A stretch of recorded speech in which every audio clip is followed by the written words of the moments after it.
ሰላም ቤተሰቦች እንዴት ቆያችሁ? ዛሬም በአዲስ ቪዲዮ ተመልሰናል ማለት ነው። በመጀመሪያ እነዚህን ፊደሎች ወደ ጎንና ከላይ ወደ ታች እናነብና ወደ ታች ማለት ነው፣ እንደዚህ ወደ ታች እናነባለን። በመቀጠል ደግሞ እዚህ ጋር ያሉ ምሳሌዎችን እንሰራለን ማለት ነው። ከእናንተ የሚጠበቀው ይህን ቪዲዮ በደንብ እስከ መጨረሻው መከታተል ነው። ብዙ ለውጥ ታገኙበታላችሁ።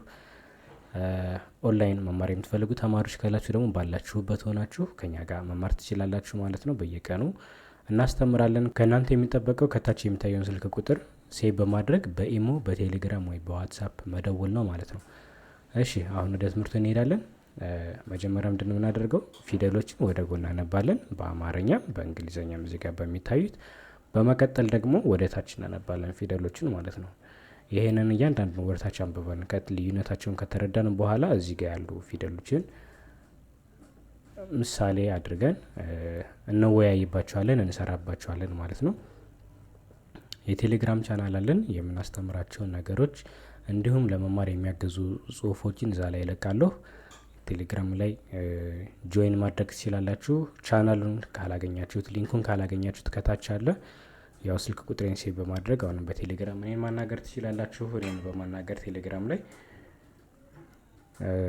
ቻናሉን እንልክላችኋለሁ ማለት ነው በግል። ስለዚህ አሁን እንጀምራለን። ይሄ ፊደል ተ ነው። ስለዚህ ተ፣ ቱ፣ ቲ፣ ታ፣ ቴ፣ ት፣ ቶ። እሺ ይሄ ተ በእንግሊዝኛ ሲጻፍ ነው። ተ ቲኢ፣ ቱ ቲዩ፣ ቲ ቲአይ፣ ታ ቲኤ፣ ቴ ቲአይኢ፣ ት ቲ፣ ቶ ቲኦ። እሺ ይሄ ፊደል ቾ፣ ቾ የቸ ቤት ማለት ነው። ቾ ሲሆን ሰባተኛው ነው። ስለዚህ የመጀመሪያ ፊደሏ ቼ ትባላለች። ቼ፣ ቹ፣ ቺ፣ ቻ፣ ቼ፣ ች፣ ቾ። እሺ በእንግሊዝኛ ሲሆን ቸ ሲኤች ኢ፣ ቹ ሲኤች ዩ፣ ቺ ሲኤች አይ፣ ቻ ሲኤች ኤ፣ ቼ ሲኤች አይ ኢ፣ ች ሲኤች፣ ቾ ሲኤች ኦ። ሌሎቹ ፊደሎች አሁን ለምሳሌ ተ ስትሉ ቲኢ ነው። ይሄኛው ግን ቼ ሲሆን ሲኤች የሚል ሁለት ነው ያለው። ይሄኛው ቋሚ ነው። ሁሉም ጋር ሲኤች ሲኤች ሲኤች ታገኛላችሁ። የሚለየው ማን ነው ማለት ነው? ይቻ አናባቢዋ ግን እዚህ ጋር ኤ ነች፣ እዚህ ጋር ዩ ነው፣ እዚህ ጋር አይ ነው፣ እዚህ ጋር ኤ ነው። ይሄ ብቻ ነው የሚለያየው። ይሄ ሀ ነው። ሀ፣ ሁ፣ ሂ፣ ሃ፣ ሄ፣ ህ፣ ሆ። ሀ ኤች ኤ፣ ሁ ኤች ዩ፣ ሂ ኤች አይ ነው። ይሄኛው ኤች አይ፣ ሀ ኤች ኤ፣ ሄ ኤች አይ ኢ፣ ህ ኤች፣ ሆ ኤች ኦ። ነ፣ ኑ፣ ኒ፣ ና፣ ኔ፣ ን፣ ኖ። ነ ኤን ኢ፣ ኑ ኤን ዩ፣ ኒ ኤን አይ፣ ና ኤን ኤ፣ ኔ ኤን አይ ኢ፣ ን ኤን ብቻ፣ ኖ ኤን ኦ። ኜ፣ ኙ፣ ኚ፣ ኛ፣ ኜ፣ ኚ፣ ኞ። በእንግሊዝኛ ሲሆን በጣም ብዙ ሰዎች የሚቸገሩበት ይሄ ፊደል ነው። ኜ ፊደል ሲጻፍ ጂኤንኢ ተብሎ ነው የሚጻፈው ማለት ነው። ጂኤንኢ፣ ጂኤን ቋሚ ነች፣ ጂኤን ቋሚ ነች። ከዛ አናባቢ መቀጠል ነው። ኜ ሲባል ጂኤንኢ፣ ኙ ሲሆን ጂኤን ዩ፣ ኚ ሲሆን ጂኤን አይ፣ ኛ ጂኤን ኤ፣ ኚ ኜ ጂኤን አይ ኢ፣ ኚ ስድስተኛ ፊደል ጂኤን፣ ኞ ጂኤን ኦ፣ ጂኤን ኦ። ይሄንን ይመስላል ማለት ነው። አሁን ደግሞ ፊደሎችን ወርታችን እናነባቸዋለን ማለት ነው። በጣም ብዙ ሰዎች የሚከብዳቸው የሚመሳሰልባቸው ማና ማን መሰላችሁ? አንደኛ ፊደል እና አራተኛ ፊደል ለሰዎች በጣም ይመሳሰላል። እስኪ እነዚህን ምልክት ላድርግባቸው፣ የሚመሳሰሉ ፊደሎችን ማለት ነው። እስኪ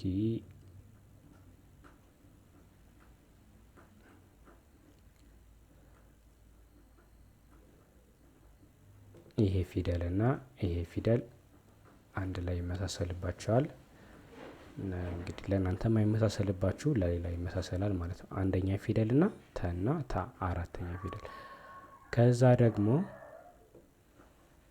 ይሄ ሶስተኛ ፊደል እና አምስተኛ ፊደል እስካሁን ኦንላይን ከማስተምራቸው ተማሪዎች በጣም እየተቸገሩ ያሉት ሶስተኛ ፊደል እና ስድስተኛ ፊደል ይመሳሰልባቸዋል። እንግዲህ እናንተም ይሄ ገጥሟችሁ ከሆነ በቀላሉ ከኔ ጋር በመማር ማስተካከል ትችላላችሁ ማለት ነው። ተመሳሳይ ቀለም ያላቸው የሚመሳሰሉ ፊደሎች ናቸው። ለምሳሌ አንደኛ ፊደል እና አራተኛ ፊደል። አሁን ምንድነው የሚያደርጉት? አራተኛዋን ለመጥራት እቺ አራተኛዋን ታ ነው የምትባለው፣ ተ ይሏታል ማለት ነው። ቻ ለማለት ቸ ወይም ቸ ለማለት ቻ ብለው ይጠሯታል። ስለዚህ ይሄ ነው የሚያስቸግራቸው። እና ደግሞ ሰው ለምሳሌ ቲ ለማለት ት ወይም ትን ቲ ይሏታል። በሶስተኛው ይጠሯታል። ስድስተኛውን ፊደል በሶስተኛ ፊደል ስም መጥራት በጣም የሚቸገሩባቸው ልጆች፣ በተለይ አማርኛ ሁለተኛ ቋንቋ የሆነባቸው ልጆች በዚህ ጉዳይ በጣም ይቸገራሉ። ግን አሁን ለዚህ መፍትሄው አንደኛ ፊደሎችን ወደ ታች በማንበብ ለመረዳት መሞከር፣ ድምጻቸውን ወደ ታች ሁሉንም። አሁን ምሳሌ አንደኛ ፊደሉን ሁሉንም እስከ መጨረሻ ወደ ታች፣ ሁለተኛ ፊደል እስከ መጨረሻ ወደ ታች እንደዚህ በማድረግ እና እንደዚህ ደግሞ ኦንላይን እንደዚህ ለሚያስተምራችሁ የሚያግዛችሁ ሰው ካለ ያው ልዩነታችን በደንብ ያስረዳችኋል ማለት ነው። እሺ ወርታች እናነባለን። ተ ቸ ሀ ነ ኘ ቱ ቹ ሁ ኑ ኙ ቲ ቺ ሂ ኒ ኚ ታ ቻ ሀ ና ኛ ቴ ቼ ሄ ኔ ኜ ት ች ህ ን ኚ ቶ ቾ ሆ ኖ ኞ። እሺ አሁን አንደኛና አራተኛውን እስኪ የሚመሳሰሉትን ሰማያዊ ቀለም ያላቸውን አንደኛ ፊደልና አራተኛ ፊደል እነሱን እደግማለሁ።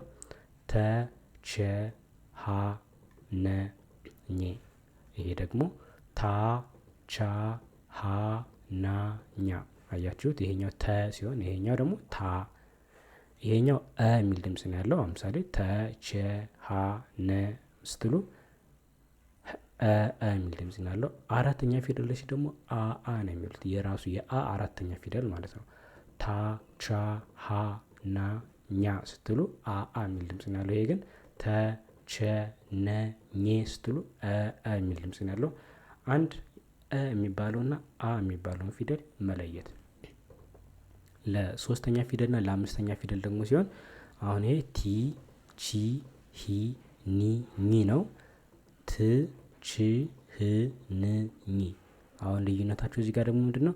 ቲ ስትሉ የአ ሶስተኛ ፊደል ኢ የሚል ድምጽ ነው ያለው። ቲ ቺ ሂ ኢ የሚል ድምጽ አለው መጨረሻ ላይ ማለት ነው። ይሄኛው ደግሞ የሚል ድምጽ ት ች ህ ን ኚ ስትሉ የሚል ድምጽ አለው። ስለዚህ ኢ የምትባለውን የአ ሶስተኛ ፊደል እና ስድስተኛ ፊደል የሚባለውን ድምጽ እሱን ከለያችሁ የዚህን ልዩነቱ ይገባችኋል ማለት ነው። አሁን ቀጥታ ወደ ምሳሌዎች ነው የምንሄደው። ምሳሌዎችን እናያለን። እሺ ከነዚህ ውስጥ ምንድን ነው የምናደርገው? ለምሳሌ ያው በተለይ እዚህ ያሉት የመጀመሪያ ፊደሎቹ ያው ከዚህ ጋር ለምሳሌ ተ ናች። እቺ ቀጣዩ ላይኖር ይችላል። በተ የሚጀምሩ ፊደሎቹ እነዚህ በተ ነው የሚጀምሩት፣ በተቤቶች ማለት ነው። ተቤት ውስጥ ካሉት ይሄ ደግሞ ቸቤት ባሉ ፊደሎች በሚጀምሩ ፊደሎች የተመሰረተ ነው። ይሄ ሀቤት በሚጀምሩ ፊደሎች፣ እነዚህ ሁለቱ ነቤት በሚጀምሩ ማለት ነው። እስኪ ከለራቸውን ልለያይላችሁ። እሺ ይሄ ማን ነው? ነቤት በሚጀምሩ ፊደሎች የተመሰረተ ነው ማለት ነው። እሺ አሁን ይሄኛው ተለየ ብላችሁ ማንበብ ትችላላችሁ። እቺ ታ አራተኛ ፊደላችን ነች። ታላቅ። እቺ በቲ ፊደል ነው የሚጀምረው። ቲኬት ቱ ነች። እቺ ቱጃር። ከዛ ትራስ ትርፍ። ይሄኛው እዚህ ጋር ሲነዱ በቸ የሚጀምሩ ፊደሎች ናቸው። ቸ ነች። ይሄ ቸ ከዛ ኩ ነች። ቸኩለ ቸኩለ ከምንለው ሰባተኛ ብናረጋት ቸኮለ ይሆናል ማለት ነው። ቸኮለ ቸኮለ። እዚህ ጋር ቸገረ ቸገረ። እዚህ ጋር የሀ ቤት ነው። የሀ ቤት ስድስተኛ ህሊና ህሊና። ህዳር ህዳር ነ ቤት ነው። ይሄ ነቀለ ነቀለ። ነቀሰ ነቀሰ። ከዛ የነች እቺ የኛ እኛ ፊደል እዚህ ጋር ስላለች እኛ እኛ ይቺ አራተኛዋ ማለት ነው። ይሄ ደግሞ ሞኝ እችኛይቱም ኝ ስድስተኛ ፊደል ስላለች እችኛይቱ ማለት ነው ስድስተኛ ፊደል ስላለች ነው። እነዚህን ምንድነው ማድረጋችሁ? አሁን እነዚህን የቤት ስራ እሰጣችኋለሁ። የት ጋር ነው የምትለማመዱት? ያው እንግዲህ ወረቀት ላይ ምናምን እናንተ ትለማመዳላችሁ። ያው የኛ ቤተሰብ የሆናችሁ ሰዎች ደግሞ ቴሌግራም ጋር የምትልኩልኝ ይሄንን ወረቀት ላይ ጽፋችሁ ግልብጥ አድርጋችሁ እያንዳንዷን ጽፋችሁ እኔ አርምላችኋለሁ። ማስተካከያ የሚያስፈልጋችሁ ከሆነ ማስተካከያ ይሰጣችኋለሁ። ስለዚህ የኛ ቤተሰብ የሆናችሁ ያው ቴሌግራም ከዚህ በፊት እንደምናደርገው እንደ ላኩልኝ። የኛ ቤተሰብ ያልሆናችሁ ቴሌግራም ላይ ደግሞ እንደዚህ መቀላቀል የምትፈልጉ ስልክ ቁጥሬን ሴቭ አድርጋችሁ ያው ቴሌግራም ግሩፑን እልክላችኋለሁ ማለት ነው። አመሰግናለሁ። መልካም ጊዜ። ሰላም ሁሉ ከእናንተ ጋር ይሁን። ቻው